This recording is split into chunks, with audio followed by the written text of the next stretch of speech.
Ketika kota santri, Tasikmalaya dinisbatkan sebagai kota santri, lantas orang mencari kesamaan keagamaan. Itu dikatakan politik identitas. ASN ini memang punya hak pilih, tapi tidak boleh mengapresiasikan diri terhadap pilihannya.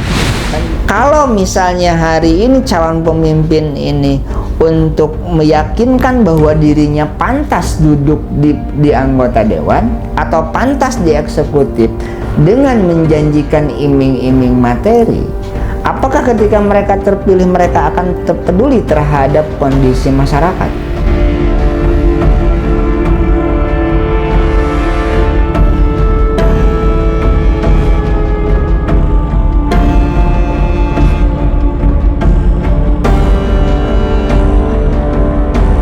Bismillahirrahmanirrahim. Assalamualaikum warahmatullahi wabarakatuh.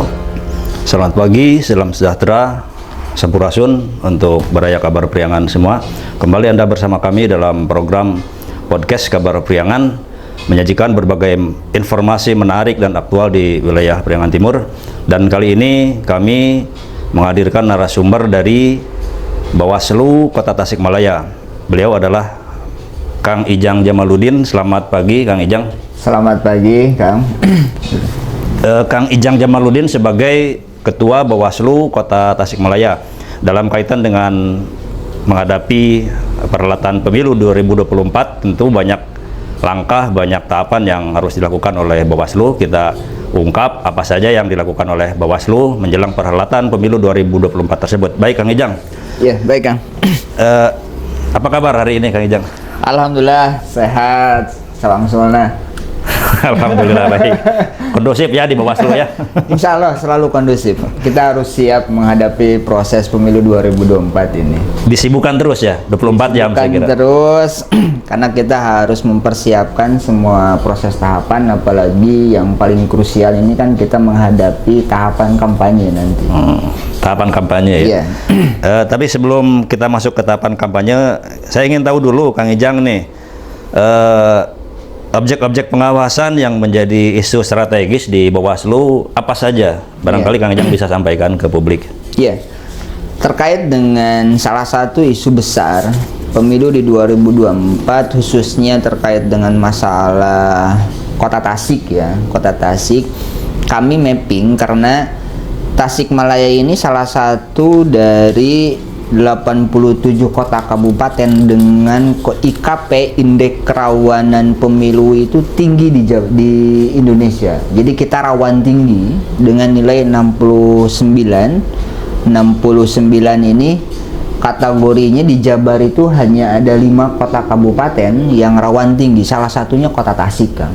Nah, salah satu isu yang paling paling kita fokus terkait dengan pengawasan ini ada 4 hal. Yang pertama adalah terkait dengan isu politik identitas atau polarisasi masyarakat. Karena memang di Tasikmalaya ini kan nuansanya adalah nuansa kota santri. Religius ya. Religius, banyak pesantren, bahkan kita mungkin ada sejarah kelam terkait dengan masalah politik identitas. Jadi isu-isu keagamaan mudah dipantik, sehingga tadi katakanlah menjadi indeks kerawanannya menjadi tinggi ya? Menjadi tinggi.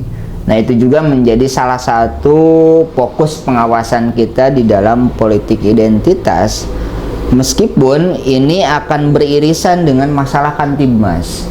Tapi yang paling ini adalah karena nanti dalam politik identitas ini mungkin nanti banyak ruang-ruang, misalnya pesantren dijadikan sebagai tempat-tempat kampanye, atau misalnya para kiai-kiai yang harusnya misalnya posisinya adalah menjadi penengah umat, ini misalnya ngeblok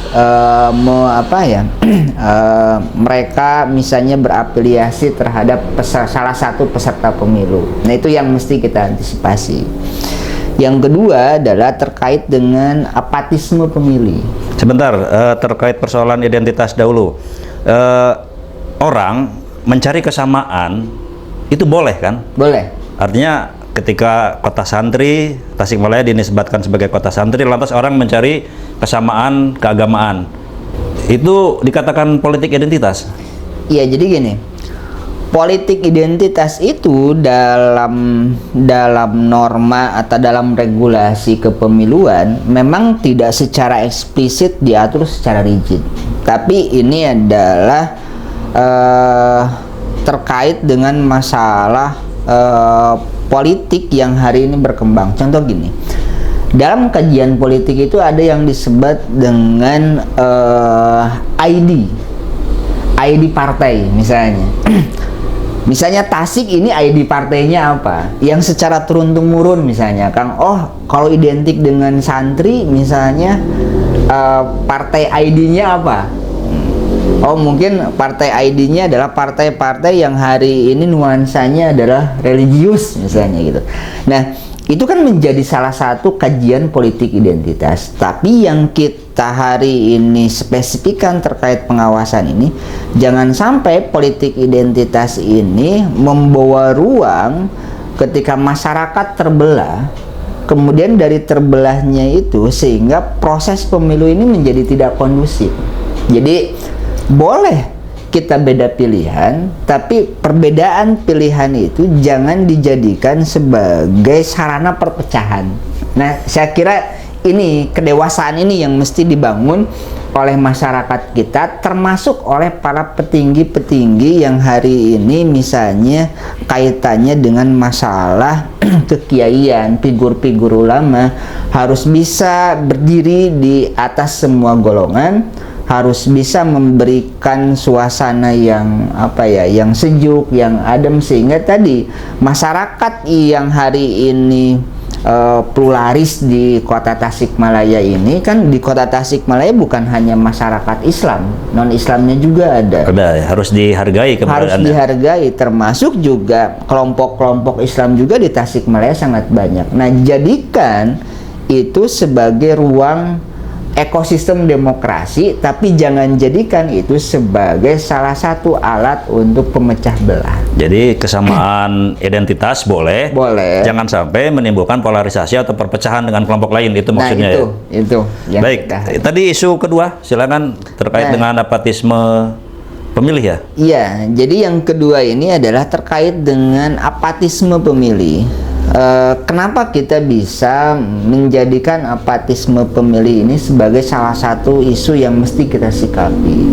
Kalau kita lihat data DPT kita, ini hampir 33% pemilih kita ini adalah generasi Z. Generasi Z ini adalah pemilih yang hari ini usianya 17 tahun sampai dengan 25. Artinya mereka yang masuk ke dalam kategori ini adalah pemilih baru, yang pada tahun 2024 ini mereka baru akan menggunakan hak pilihnya. Itu jumlahnya besar juga ya? Besar, hampir 33%. Artinya ikut menentukan. Ikut menentukan. Apalagi kalau digabungkan dengan pemilih generasi milenial yang hampir, kalau kita totalkan, hampir 57%, Kang. Nah, hampir setengahnya pemilih ini kan pemilih cerdas. Nah, pemilih cerdas ini, apalagi pemilih pemula yang sudah terbiasa dengan teknologi, dengan media sosial, kemudian mereka punya visi ke depan yang lebih baik, ketika disuguhkan dengan ritme, kemudian proses politik yang kurang sehat, akan menimbulkan rasa apatis. Jadi model seperti ini, mereka yang hari ini misalnya anak-anak milenial atau generasi Z ini kesehariannya dengan medsos, dengan game dan seterusnya, mereka itu nggak care dengan masalah pemilu, apalagi disuguhkan dengan pemilu yang tidak bersih, pemilu yang tidak sehat. Nah, makanya kekhawatiran bahwa pemilih ini akan menjadi apatis untuk datang ke TPS menentukan pemimpin ke depan ini menjadi tinggi. Nah, makanya dari permasalahan ini saya kira semua stakeholder mesti terlibat aktif, itu baik peserta pemilu, dalam hal ini partai politik, untuk mengedukasi, termasuk juga dari sisi penyelenggara. Jadi dari sisi penyelenggara ini terkait dengan edukasi terhadap pemilih pemula yang hari ini masih duduk di sekolah, kemudian hari ini mereka baru masuk ke kampus-kampus, harus ada edukasi bahwa satu pemilih ini akan menentukan nasib Tasikmalaya. Jadi gunakan ritme kemudian kesempatan pemilu 2024 ini untuk mengevaluasi dan menentukan kepemimpinan Tasikmalaya ke depan. Jadi tadi dikatakan pemilih cerdas, ini justru bisa menjadi bumerang ya. Jadi bumerang. Ketika penyelenggara dan peserta pemilu tidak sehat. Iya, itu. Karena mereka menginginkan proses-proses itu secara ideal. Dan mereka lebih sensitif saya Dan kira. mereka lebih sensitif. Kalau misalnya tadi suguhannya tidak sehat, mereka pasti nggak care. Baik, kalau dikaitkan dengan target partisipasi pemilih, Iya, konon katanya Kota Tasikmalaya sekarang menargetkan 90%. 90%. Kalau melihat kenyataan tadi, Ya, optimiskah target tersebut tercapai? kalau tadi dimensi yang diukur dari Bawaslu itu bukan hanya masalah kuantitatif, tapi dimensi yang kita ukur ini adalah dimensi kualitatifnya, kualitas, Kang. Jadi gini, hari ini kalau hanya untuk datang ke TPS siapapun bisa, tapi apakah pertanyaannya adalah yang pemilih di Kota Tasikmalaya ini semuanya ikut terlibat aktif tidak dalam proses pemilu ini? Kalau misalnya targetannya 90% datang ke TPS dengan memilih, karena kan yang diukur partisipasi itu datang ke TPS kemudian menyalurkan hak pilihnya. Nah, di tahun 2019 itu hampir 87%. Tapi ingat, dari 80-70% ini hampir 10%-nya kan ada error. Ada proses error misalnya banyak suara yang tidak sah. Nah, maksud kami adalah apatisme ini, karena tadi pemilihnya adalah pemilih cerdas, bukan hanya datang ke TPS, tapi kita berbicara wilayah yang lebih luas. Mereka juga care dengan proses pemilu ini. Jadi, karena ke depan yang bisa menentukan Tasikmalaya ini pola kepemimpinannya, kebijakannya dengan masalah-masalah yang hari ini muncul di Kota Tasikmalaya ini, kita ikut andil, kita ikut bertanggung jawab terhadap kondisi ke depan. Baik, selanjutnya isu strategis berikutnya apa? Ya, yang menjadi salah satu isu strategis selanjutnya adalah terkait dengan netralitas. Nah, netralitas ini kita bagi dua. Satu, netralitas ASN. Ketidakberpihakan ya? Iya. Satu, netralitas ASN. Yang kedua adalah netralitas penyelenggara. Netralitas ASN itu kan gini. ASN ini memang punya hak pilih, tapi tidak boleh mengapresiasikan diri terhadap pilihannya. Kan gitu. Jadi tidak boleh mengajak. Nah, ASN ini apalagi misalnya yang memiliki jabatan-jabatan tertentu, ini dilarang kan dalam regulasi kita secara eksplisit disebutkan dilarang membuat kegiatan atau kebijakan yang dapat menguntungkan atau merugikan salah satu paslon. Misal di ASN ini misalnya yang duduk di dinas-dinas yang memiliki keterkaitan dengan bersentuhan langsung dengan masyarakat masyarakat. Nah, itu nggak boleh mengadakan kegiatan yang mengarah kepada keberpihakan, dan itu rentan dimanfaatkan. Apalagi hari ini pemilu kita ini beririsan dengan proses pilkada. Nah, tapi kan sekarang tidak ada incumbent yang menjabat di pemerintahan. Ya, meskipun tidak ada incumbent yang hari ini menjabat di pemerintahan, tapi tadi ini kan kalau kita hitung berapa ribu suara yang ada di ASN, itu rentan untuk dimanfaatkan. Nah, makanya kesadaran terkait dengan netralitas ini berhubungan lagi dengan masalah bahwa hari ini ASN harus fokus kepada pelayanan publik. Jadi jangan sampai misalnya dalam konteks tahun politik ini ikut terlibat di dalam tahun-tahun politik, sehingga tadi akan merubah siklus terkait dengan pelayanan ke publiknya itu sendiri. Nah, yang kedua, penyelenggara. Penyelenggara ini kan baik dari jajaran KPU ini nanti punya jajaran itu kan sampai ke PPK, PPS, sampai tingkat kelurahan ya? Sampai nanti ke KPPS, sampai KPPS ya, iya. Tingkat RT RW. Kemudian Bawaslu juga memiliki struktur dari mulai Panwascam, kemudian pengawas kelurahan desa sampai pengawas TPS. Nah, netralitas penyelenggara ini juga jangan sampai ini, karena penyelenggara ini juga mempunyai hak pilih kan gitu, mempunyai hak pilih.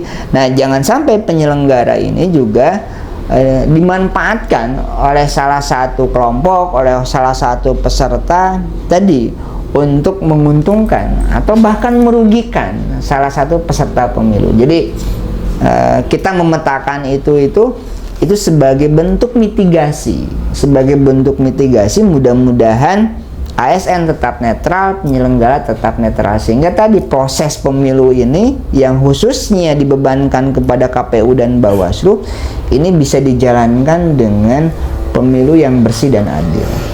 Baik, selanjutnya tadi ada apa? Ada netralitas PNS, ada apa tadi yang pertama itu? Yang pertama itu apatisme pemilih ya, kemudian yang berikutnya. Nah, yang terakhir ini adalah isu yang sangat klasik terkait dengan money politik. Politik uang ya? Ya, politik uang. Karena politik uang ini kan harus kita analisis bukan hanya terjadi di Kota Tasik, tapi dalam setiap perhelatan pemilu money politik ini selalu ada, meskipun regulasinya ini diatur. Selalu muncul setiap pemilu ya. Nah, selalu muncul, dan regulasi kita kan itu diancam dengan ancaman pidana. Salah satu contohnya gini. Money politik ini kalau kita merujuk ke misalnya ke pasal terkait dengan ancaman, itu ada di 521, 523 ketika masa kampanye misalnya, ataupun hari tenang, ataupun ketika hari pencoblosan. Jadi kalau sebelum masa kampanye masih diperbolehkan. Nah, ini kan yang harus menjadi pemahaman bersama, bahwa money politik ini kan bahasanya adalah menjanjikan, memberikan uang atau barang untuk mempengaruhi pemilih. Jadi kita harus garis bawahi bahwa alat money politik ini adalah menjanjikan baik itu barang ataupun uang, tapi untuk tadi mempengaruhi pemilih supaya memilih gitu, atau bahkan tidak memilih orang lain. Nah, jadi yang harus kita pahamkan kepada masyarakat ini adalah bahwa apakah proses atau kepemimpinan ke depan dengan adanya money politik ini akan melahirkan kepemimpinan yang baik. Kan gitu kan? Pertanyaannya adalah, kalau misalnya hari ini calon pemimpin ini untuk meyakinkan bahwa dirinya pantas duduk di anggota dewan atau pantas di eksekutif dengan menjanjikan iming-iming materi, apakah ketika mereka terpilih mereka akan peduli terhadap kondisi masyarakat? Apakah mereka akan masih peduli terhadap kondisi kemiskinan? Mungkin saja stigmanya segini, oh saya nggak ada tanggung jawab lagi terhadap pemilih, karena dia memilih saya itu saya sudah kasih penggantinya dengan tadi uang tadi. Itu yang dinamakan transaksional, politik transaksional ya. Jadi hubungan antara peserta pemilu dengan masyarakat selesai di situ. Jadi, nah yang saya maksud ini adalah bukan hanya masalah money politiknya, tapi efek dari money politik ini kan tadi. Ini apakah kita akan melahirkan pemimpin-pemimpin yang akan peduli terhadap mengeluarkan kebijakan publik yang pro terhadap masyarakat. Makanya yang Bawaslu tadi cegah kemudian awasi itu bukan hanya dari sisi kuantitas, tapi kita ingin menjaga kualitas, bahwa demokrasi ini harus ditegakkan, konteks keadilan ini ditegakkan. Salah satu poinnya adalah ini bagaimana kita menciptakan ekosistem demokrasi, ekosistem politik di Kota Tasikmalaya ini sebagai perwujudan kota santri. Kota santri ini berarti kan harus diidentikan bahwa nilai-nilai ketuhanan, nilai-nilai keislaman ini tidak bisa dipisahkan, karena kita akan membangun kota, akan membangun masyarakat yang tidak bisa dilepaskan dari keyakinan-keyakinan itu. Nah, ini yang saya ingin tahu Kang Ijang terkait dengan politik uang itu ada besaran yang ditentukan atau tidak? Soalnya kan ketika pemilu, ketika kampanye biasanya terjadi ada pembagian uang kepada katakanlah konstituen gitu kan, dalam bentuk uang transport itu katanya dibolehkan ya? Iya. Nah, dulu 2019 itu uang pengganti transportasi itu memang diatur, Kang. Ada aturannya? Iya. Boleh, berarti dibolehkan? Dulu 2019 itu besaran untuk transport itu 25.000 pengganti transport. Nah, tapi itu harus diimbangi dengan administrasinya. Contoh misalnya, ada calon kemudian mengumpulkan orang dalam konteks kampanyenya dengan metode pertemuan terbatas atau pertemuan tertutup. Nah, misalnya mereka memberikan uang transport. Nah, maka karena uang transport berarti harus ada secara administrasi bahwa mereka yang datang ini diundang. Karena diundang berarti mereka mengisi daftar hadir. Ada buktinya ya? Ada buktinya, daftar hadir ketika datang, maka dia berhak untuk menerima transport yang besarannya waktu 2019 itu 25.000. Nah, kalau yang untuk pemilu sekarang secara teknis ini belum muncul. Belum ada aturan regulasi yang mengatur. Iya, karena PKPU 15 ini belum mengatur secara teknis terkait dengan berapa besaran uang pengganti transport. Yang muncul itu dalam klausul pasalnya itu baru ada konversi bahan kampanye. Jadi bahan kampanye yang dibagikan ke masyarakat dalam bentuk apapun, merchandise dan seterusnya, itu tidak boleh melebihi dari 100.000 kalau nilainya itu kita konversi ke rupiah. Untuk yang pemilu sekarang? Untuk yang pemilu sekarang misalnya. Jadi boleh bahan kampanye misalnya, ngasih tas, ngasih baju yang ada logo, ada gambar. Tapi kalau kita konversi harganya itu tidak boleh lebih dari 100.000. Itu diatur memang dalam PKPU 15 tentang kampanye, itu dibolehkan. Kalau tentang uang transport belum? Berarti masih menunggu Bawaslu sama KPU? Iya, hari ini kita masih menunggu besarannya berapa. Karena kadang-kadang yang konversi 100 ini juga ini maksimal dan ini disesuaikan dengan biaya standar biaya keluaran yang diterapkan di dalam suatu daerah tersebut. Contoh gini, transportasi untuk di Depok, kota Depok misalnya, atau Bekasi, ini pasti jelas akan berbeda dengan kota Tasik. Nah, standar itu yang nanti akan dipakai. Maka ini belum keluar terkait dengan aturan teknis.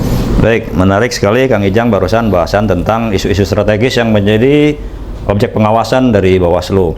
Nah, kita juga ingin tanyakan nih ke Kang Ijang terkait dengan tahapan penyelenggaraan pemilu yang sekarang sedang berlangsung.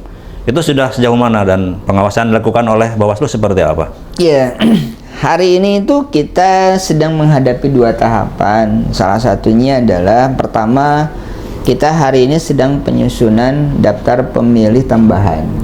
Yang kedua adalah kita hari ini sedang mengawasi tahapan penyusunan DCS. Ya, daftar pemilih tambahan itu kelanjutan dari DPT ya? Daftar pemilih tetap. Meskipun kita tahu bersama bahwa DPT ini sudah ditetapkan, masih terbuka untuk perubahan. Iya, karena tadi di dalam DPT ini kan kita harus kunci itu dalam menentukan logistik.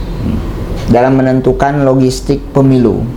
Nah, DPTB ini adalah pemilih-pemilih yang hari ini itu belum terdaftar di DPT. Contoh misalnya, apakah pemilih yang misalnya belum terdaftar tapi mereka misalnya memiliki KTP yang pindah seperti itu misalnya, masih bisa memilih? Masih. Kita masukkan itu ke dalam DPTB. Bahkan ketika hari H saja misalnya dia tidak terdaftar di DPTB atau di dalam DPT, hari H ketika dia misalnya sebagai warga Tasik, dia punya KTP, di hari H dia masih bisa memilih. Artinya bahwa daftar pemilih ini sangat fleksibel.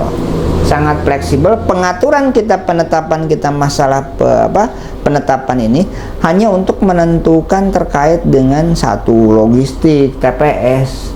Karena kita harus ngunci sekarang untuk persediaan logistiknya, kan. Nah, yang kedua, terkait dengan pengawasan daftar calon sementara. Calon legislatif ya? Iya, yang nanti kita akan tetapkan dan diumumkan pada tanggal 18 Agustus. Nah, kita kemarin melakukan verifikasi faktual terkait dengan keabsahan ijazah. Ada 2 yang kita kemarin itu verifikasi karena ijazahnya memang di luar kota Tasikmalaya. Kita harus ke Jakarta dan Yogyakarta. Salah satunya untuk memastikan bahwa ijazah yang disampaikan itu ini benar-benar sah dan valid. Karena gini, kalau misalnya ada calon yang ingin menyantumkan gelar, baik itu S1-nya, S2-nya, dan seterusnya, maka administrasinya pun harus diikutkan. Kalau misalnya ijazahnya yang disampaikan itu hanya SMA dan S1, tapi dia ingin menambahkan di dalam namanya misalnya sampai gelar S3-nya, tapi administrasinya tidak disampaikan berupa ijazahnya, maka tidak bisa dalam penetapan DCS ini dicantumkan. Jadi kalau mau dicantumkan gelar semuanya, administrasinya juga harus masuk. Dan administrasi ini kita akan cek apakah ijazah ini sah atau tidak. Tentunya yang mengatakan bahwa ijazah ini asli atau tidak berarti kan lembaga yang bersangkutan yang mengeluarkan ijazah itu. Ada kerawanan nggak dalam proses pencermatan DCS itu? Kerawanan artinya bisa saja calon legislatif yang sebenarnya tidak memenuhi syarat persyaratan tapi tetap bisa lolos misalkan. Ada kerawanan sampai di situ nggak? Ya, kalau sampai sekarang proses kerawanan terkait dengan pencalonan ini kita belum menemukan beberapa syarat yang diajukan oleh teman-teman peserta ini relatif semuanya normatif sesuai dengan aturan yang ada. Jadi secara administratif, karena gini, kami mendorong teman-teman KPU itu untuk proaktif komunikasi dengan partai politik. Pun demikian partai politik. Tapi barangkali ada temuan dalam proses pencermatan caleg seperti beberapa kota kabupaten lain yang katakanlah calon yang ganda yang mengundurkan diri memang yang tidak memenuhi syarat gitu. Ya. Barangkali sudah ada hasil pencermatan. Kalau hasil pencermatan itu tentunya ada. Salah satunya adalah kalau misalnya yang ganda itu kan gini. Hari ini masih fluktuatif. Ada beberapa calon yang asalnya dari partai A, kemudian dalam proses DCS itu daftar di partai C misalnya. Nah, otomatis nanti si calon ini akan ganda. Nah, proses verifikasi kita adalah ini itu sebetulnya calon ini di partai A atau di partai B. Maka yang ganda ini nanti kita akan coret. Oh, secara misalnya keterangan dari DPP bahwa yang bersangkutan memang di partai C. Maka yang di partai A kita coret. Nah, kejadian itu kita temukan.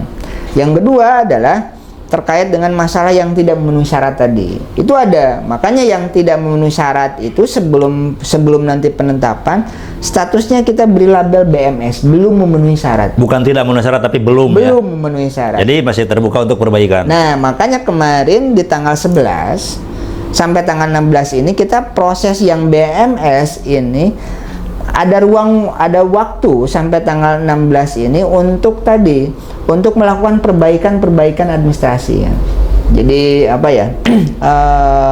supaya ketika misalnya nanti ditetapkan di dalam DCS ini, nah kalau di dalam penetapan DCS ini nanti kita akan lihat hasilnya itu ada TMS.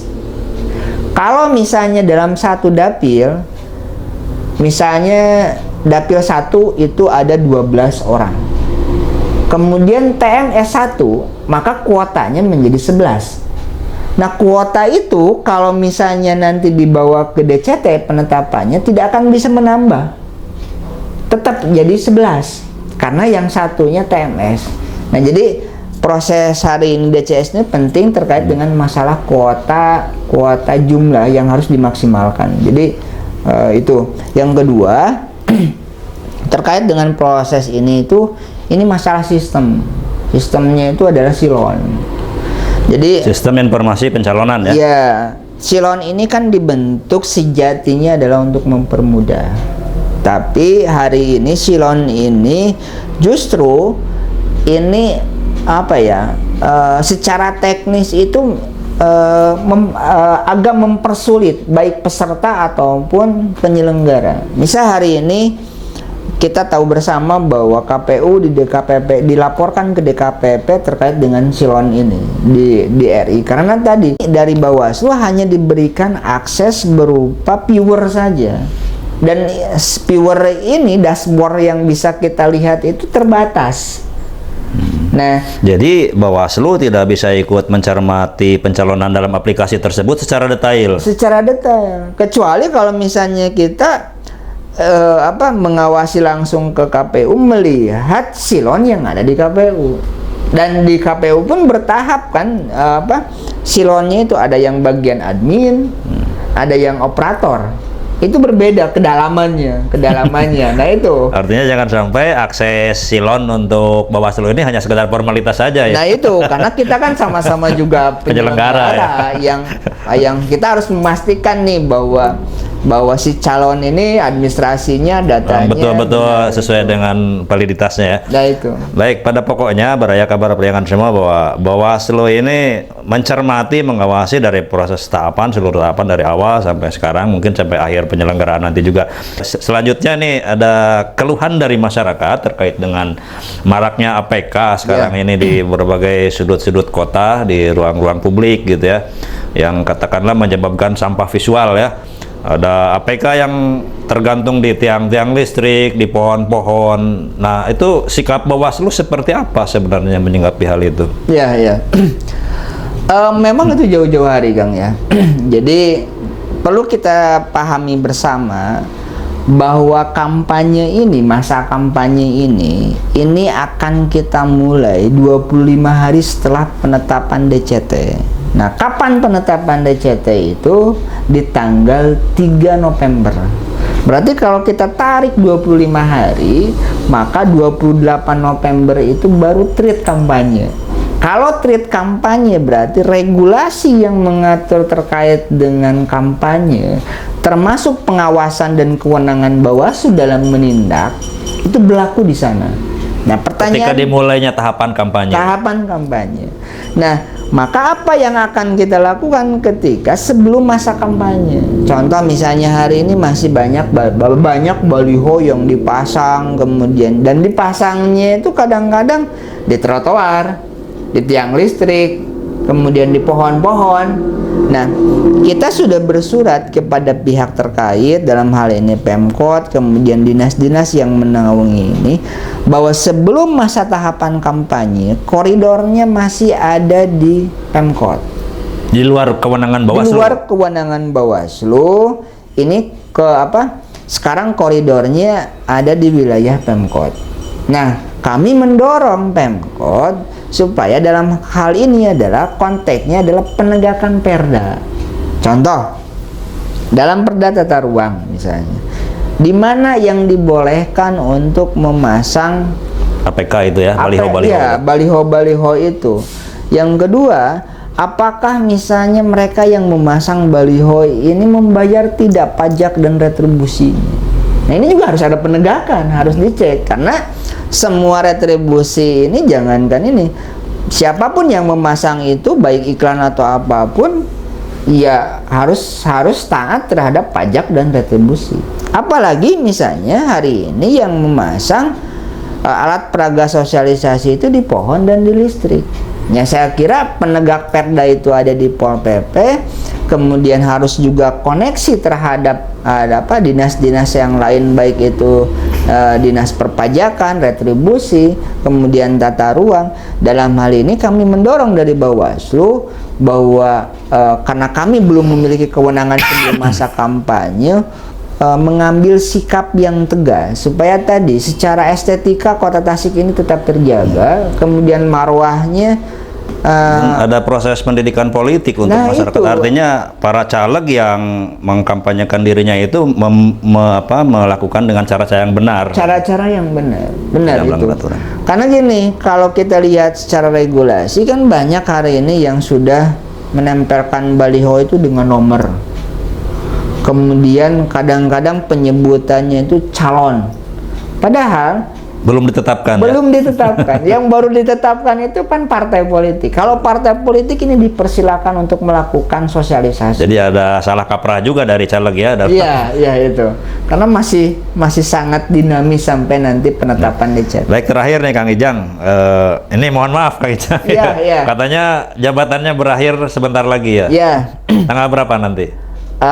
Sesuai dengan AMJ kita di Bawaslu, saya akan berakhir tugas itu di tanggal 14 Agustus. 14 Agustus ya? Iya, 14 Berarti tinggal Agustus. hanya beberapa hari lagi. Nah, yang saya ingin tahu itu, mungkin ada suka duka, kesan-kesan, pesan selama Iya. menjabat sebagai Ketua Bawaslu. Dan terakhir juga mungkin bisa disampaikan ke Baraya Kabar Priangan semua, harapan ke depan itu seperti apa, termasuk juga harapan untuk penyelenggara pemilu di Bawaslu berikutnya. Iya. Ya, silakan Kang Ijang. Iya, jadi gini, dalam membangun penyelenggara pemilu khususnya di Bawaslu ini kan yang menjadi titik tekan kami di Bawaslu itu bagaimana menghadirkan rasa keadilan. Dan itu yang dijaga oleh kita.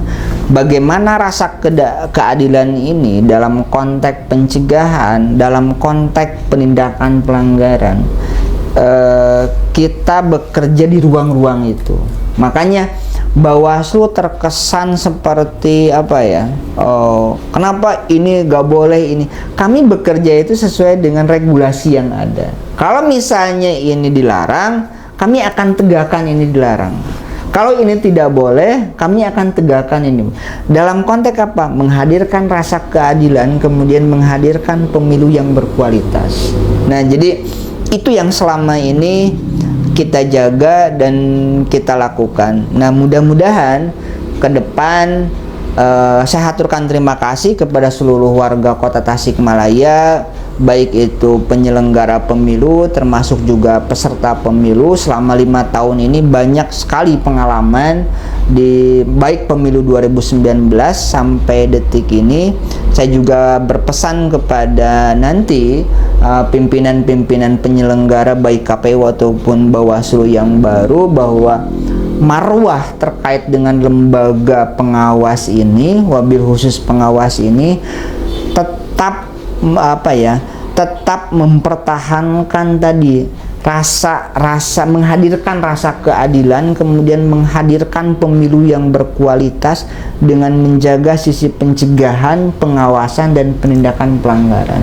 Dan kami titip juga tadi bahwa penyelenggara pemilu ini pegang rasa integritas bahwa kita punya hak pilih, tapi kita harus berdiri di atas semua. Dalam hal ini berarti netralitas penyelenggara pemilu ini menjadi salah satu jati diri pengawas atau penyelenggara pemilu.